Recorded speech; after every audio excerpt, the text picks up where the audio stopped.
Here at Equip, we use DBT skills. DBT stands for Dialectical Behavior Therapy.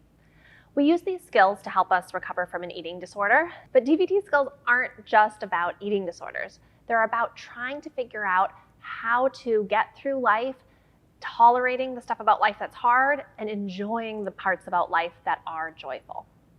One of these skills is called building mastery. Building mastery means finding something that you can continuously be working on, that you get to have little bursts of happiness as you get incrementally better. I think probably the easiest example to think of is a craft. So something like playing piano or learning to play guitar. There is no end destination in mind. You're never done learning how to be a pianist or a guitar player.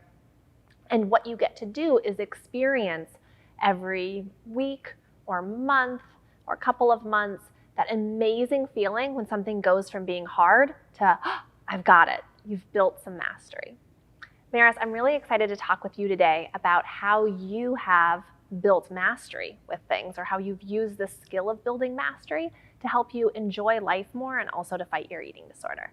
Oh my gosh, I can think of lots of little ways and big ways this has shown up. And one little way I can think of is right around the time I was really starting my recovery, my mom bought me a big box of, I think it's like sewing thread or fairy floss. And I just learned how to make friendship bracelets. And over time, it went from like a 3-strand braid to 5-strand and, up to 12 strands. Did you put like patterns inside of them? Yes. And like all the different colors. And it takes time, but it isn't necessarily that challenging, right? But I still had that sense of distracting myself a little bit when emotions were really hard. It was something that wasn't so hard that I was getting really frustrated, like, this is too hard, I'm not feeling any progress here.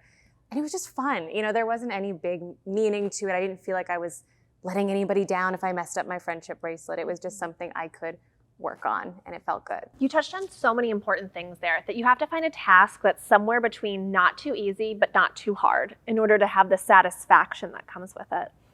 And I can't talk with you about building mastery without talking about yoga. So will you tell us a little bit about your journey with yoga and how that's been a part of you building mastery? Yeah, yoga came into my recovery, a little bit later down the line after I'd been working on weight restoration for a while. And it's interesting because you're not good at yoga, right? It's a philosophy and a mindfulness practice.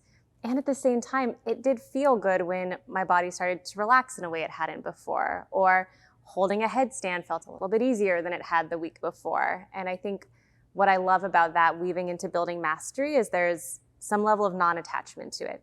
Felt easy this week? Great. Next week it might feel hard again, but it's this ongoing process of doing something that felt rewarding and a progression to it over time. I love it. There's a quote that I have hanging on my wall that says, you have to tolerate being bad if you want to be good. And I think that's something that all of us have to remember. What is it like to feel like a beginner when everything is new and everything is hard and different, and the great moments of pleasure you get with every incremental step of learning something new? Oh, fantastic. I've enjoyed this discussion a lot. Whether it's knitting or cross stitch or painting or piano or yoga or tennis or anything in between, find something that you've always kind of wanted to learn how to do and get incrementally a little bit better at it every week or every month. Take care, everyone.